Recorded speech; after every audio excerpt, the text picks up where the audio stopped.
Podcast Ngobrol Hukum dan Peradilan bareng KAY. Media kita untuk menghidupkan tadi fitrah kita, amanat kita, dan juga kebutuhan kita, kita seperti orang yang bunuh diri. Iya, apakah bisa dikatakan begini Pak? Secara logika gitu ya, karena kita wajib memilih orang-orang di antara kita dengan kualitas-kualitas tertentu menjadi hakim, maka pada saat mereka sudah terpilih dan menjalankan jabatannya, kita juga wajib menghormati mereka. Iya. Begitu Pak ya? Jadi kita wajib harus menghormati mereka. Sebenarnya sederhananya begini, jangankan mereka manusia siapapun saja harus kita hormati, kita muliakan, apalagi mereka di peran yang begitu vital. Nah masalahnya memang Pak, kadang-kadang tadi kan kita bicara soal kualifikasi formal maupun kualifikasi moral. Sekarang kita bicara soal kualifikasi moral ya. Pak Faiz tadi ngomong soal bahwa hakim itu harus cerdas, kemudian hakim harus lembut meskipun tidak lemah gitu ya, harus tegas meskipun tidak keras, dan beberapa kualifikasi moral lain. Nah kalau Pak, kemudian ternyata hakim yang sudah kita pilih dan di awal kita yakini mereka memenuhi semua kualifikasi itu, tapi tiba-tiba pada saat menjalankan jabatannya, setelah berinteraksi dengan berbagai faktor dalam lingkup pekerjaannya, kemudian mereka tidak lagi mampu untuk memenuhi kualifikasi moral tadi. Tidak lagi tegas, atau mulai tamak tadi Pak ya. Apakah kemudian ini bisa jadi dasar pembenar, gitu ya?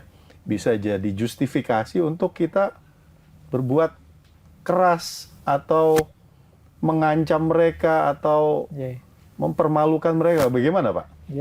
Jadi sebenarnya kalau yang bukan punya wewenang untuk menghakimi, tetap dalam situasi apapun tidak boleh menghakimi. Tidak boleh Pak ya. Jadi makanya ada MA, ada KY. Kalau zaman Islam dulu ada lembaga Qadil Qudat itu jadi itu yang boleh lapor ke sana, boleh menginformasikan ke sana. Menghakimi jangan. Betul. Kita menemukan fakta-fakta negatif, silakan dilaporkan saja, tapi dihakimi jangan. Analoginya sederhana. Jangankan yang hakim yang sangat penting mulia tadi, orang biasa saja kita dilarang menghakimi sendiri. Kalau kita ditipu orang, dirugikan orang, kan tetap kita tidak boleh tiba-tiba kita serang sendiri, tetap kita lapor, tetap kita cari saluran yang seharusnya. Nah, terhadap hakim juga berlaku aturan yang sama harusnya. Tidak bisa kok tiba-tiba, wah ini putusannya merugikan saya, terus diantem sendiri, dianu sendiri.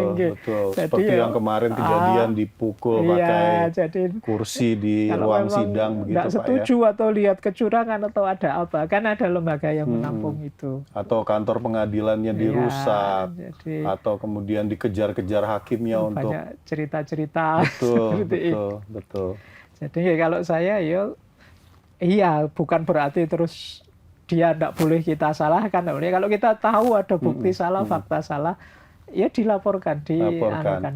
Kalau dalam konteks kami, Pak, Komisi Yudisial, memang kewenangan kami, itu adalah di pengawasan dan pendisiplinan terhadap pelanggaran kode etik dan pedoman perilaku. Jadi ketika ada perilaku hakim yang tidak sesuai dengan kode etik, maka masyarakat bisa melaporkan kepada kami. Misalnya hakimnya kasar, terlalu keras, hakimnya kelihatan berpihak kepada salah satu pihak. Hakim mengeluarkan kata-kata yang tidak patut di depan ruang sidang. Atau misalnya hakim bertemu dengan pihak berperkara tanpa diketahui oleh pihak berperkara yang lain, begitu Pak. Itu memang kemudian laporannya bisa disampaikan ke KY, sedapat mungkin dilengkapi dengan bukti-bukti pelanggaran, maka KY akan tindak lanjuti, memeriksanya sampai kemudian nanti merekomendasikan sanksi. Nah, tetapi Pak, kalau kekecewaannya itu menyangkut putusan yang dihasilkan hakim, itu memang salurannya bukan ke Komisi Yudisial. Salurannya adalah ke pengadilan yang lebih tinggi. Supaya kemudian pandangan hakim di tingkat bawah itu tentang bagaimana seharusnya hukum diterapkan terhadap suatu fakta, itu bisa dikoreksi kalau ternyata ada yang keliru oleh hakim lain yang memang jabatannya, pengalamannya, kemudian kualifikasinya lebih tinggi karena sudah lebih lama biasanya berkarir gitu, Pak. Jadi kan maksudnya salurannya ada. Salurannya semua Ya, ada, Pak. jadi Ya. tidak harus kemudian, karena seperti saya bilang tadi, kalau semua orang memutuskan menghakimi versinya sendiri-sendiri dengan jalannya sendiri-sendiri, Betul, kacau hidup betul, bersama ini. betul. Jadi semua orang ngotot pokoknya harus saya dimenangkan, saya dianukan. Yang enggak ikut saya, yang enggak ngikuti saya harus ikut saya. Kalau enggak saya, itu kalau semua berpikirnya seperti ini, chaos hidup bersama kita. Enggak nyaman kita, kacau kita. Nah, kalau tadi yang Pak Faiz jelaskan ya sebagai kualifikasi moral, itu memang harus dipenuhi atau siapapun yang kemudian berkeinginan ya untuk menjabat sebagai hakim atau mengikuti proses seleksi hakim gitu ya.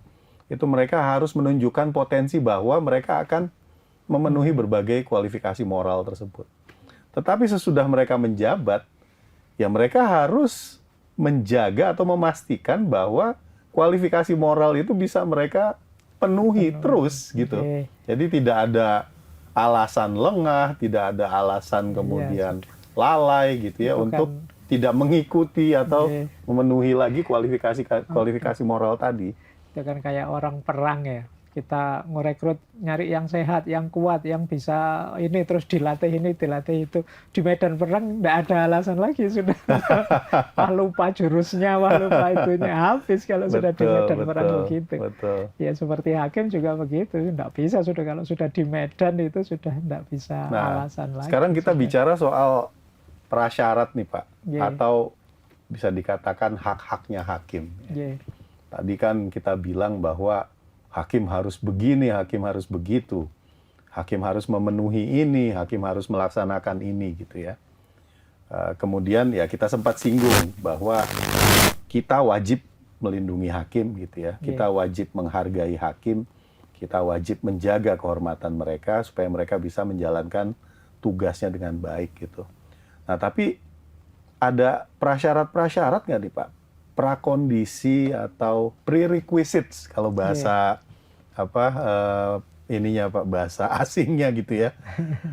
Prasyarat, prakondisi gitu yang kemudian memang juga kita sebagai warga bangsa atau negara ya yang mengangkat hakim ini harus penuhi supaya hakim memang betul-betul bisa berperilaku sesuai, bisa menjaga kualifikasi moralnya. Contoh misalnya soal kesejahteraan mereka, Pak. Gimana ini? Peran negara apa nih, Pak, nih untuk? Jadi ya itu tadi, segala sesuatu ada hak dan kewajibannya. Jadi ya hakim juga di apa yang mereka lakukan punya hak-haknya. Jadi tentu saja zalim kalau kita orang itu kita beri kewajiban saja, kita lupakan hak-haknya. Iya, betul. Nah, kalau ini yang dari negara. Kalau yang dari rakyat biasa, saya tiba-tiba ingat ada satu istilah menarik dari Imam Ghazali. Ini Hujjatul Islam. Ada istilah, ini dari salah satu kitab beliau sebenarnya, yang judulnya Iljamul Awam. Iljamul Awam itu mengendalikan orang awam. Apa sih yang harus dilakukan orang biasa, orang awam pada orang yang lebih ahlinya seperti hakim ini, yang memang dia punya wilayah kerja, wilayah kuasa sendiri. Kata Imam Ghazali begini, ada 3 istilah. Yang pertama yang harus dilakukan adalah ihtiram wa tasdik. Ihtiram wa tasdik itu menghormati dan membenarkan. Jadi ini hak keilmuannya, hak spiritualnya ya. Jadi ya apa yang beliau putuskan, apa yang beliau lakukan, kita hormati dan kita benarkan. Kenapa begitu? Karena kita bukan ahlinya. Jadi karena kita tidak tahu tentang itu, maka ya saya benarkan, saya terima apa saja yang diputuskan. Jadi ihtiram wa tasdik. Itu ada sandingan ya Pak dalam istilah Latin Pak ya. Disebut res judicata.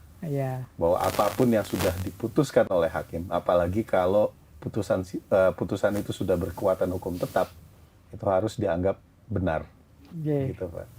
Jadi itu yang pertama itu. Yang kedua, kata Imam Ghazali ada istilah ini, dilarang untuk anu sendiri, menghakimi sendiri. Istilahnya beliau al-imsak anit tasarruf, menahan diri untuk saya bisa baca KUHP sendiri, tak anu sendiri, walau tanpa anu pokoknya dipotong-potong suka-suka dia gitu. Ya, ini bisa ngaco. Jadi kayak orang nggak ngerti tafsir, nggak ngerti filsafat, nggak ngerti apa, motong dari bagian apa dipakai untuk nyeramahi orang, untuk menghakimi orang. Nah, itu yang kedua, jangan imsak anit tasarruf. Kalau bukan ahlinya, bukan bidangnya, bukan kewenangannya, jangan. Ya, kita bicara soal kompetensi. Iya, jadi baik kompetensi dasar maupun spesialisasi, Pak. Iya, Karena kalau di pengadilan kita ini memang, apalagi kalau kita bicara di Mahkamah Agung, Pak, ya, hakim-hakim agung itu sekarang dikelompokkan ke dalam berbagai kamar, Pak. Yeah. Ada hakim agung yang berkumpul di kamar pidana, ada yang di kamar perdata, kamar tata usaha negara, bahkan di kamar tata usaha negara ada subspesialisasi lagi ini untuk pajak, Pak. Yeah. Kemudian ada kamar militer, termasuk kamar agama gitu. Jadi bahwa kompetensi dasar itu wajib dan spesialisasi juga itu harus diakui. Keahliannya itu memang harus betul-betul. Ini kan keilmuan yang tidak sederhana. Gitu, jadi, dan banyak orang merasa, alah aku baca buku KUHP saja sudah ngerti. Kan banyak yang begitu. Apalagi budaya sekarang, Pak, yang seolah-olah bisa instan lalu menjadi ahli, Pak. Jadi nanti kita menghakimi orang dengan cara beli buku yang sekian ribu itu, terus wah kamu salah ini harusnya dihukum sekian. Itu yang kedua dilarang oleh Majelis al-imsak anit tasarruf. Yang ketiga al-iktiraf bil ajzi. Jadi pada para hakim ini kita ngakui saya tidak mampu kalau itu. Dia yang lebih mampu. Jadi ini penting karena hari ini banyak orang yang mungkin bahasanya anak muda sok tahu. Jadi tidak tahu. Sok pede, Pak. Sok tahu, sok pede. Padahal dia tidak tahu. Kalau istilahnya Imam Ghazali, orang-orang yang tidak tahu kalau dirinya tidak tahu. Ini orang yang paling sulit diluruskan. Karena dia merasa tahu, padahal tidak tahu dia. Merasa bisa, padahal tidak bisa. Merasa paham, padahal tidak paham. Maka di antara mental yang penting itu iktiraf bil ajzi tadi. Mengakui bahwa saya tidak mampu, saya tidak bisa. Saya serahkan pada ahlinya. Nah, yang ini yang kemudian menurut saya penting kita hidupkan kesadaran aku itu memang tidak tahu. Maka ya tidak sok tahu, tidak ikut-ikutan kalau urusan kesalahan, tidak ikut-ikutan menghakimi. Yang saya tahu cuma ini, yang saya mampu cuma ini, saya pasrahkan pada ahlinya. Itu hari ini mungkin penting kita hidupkan mental seperti itu.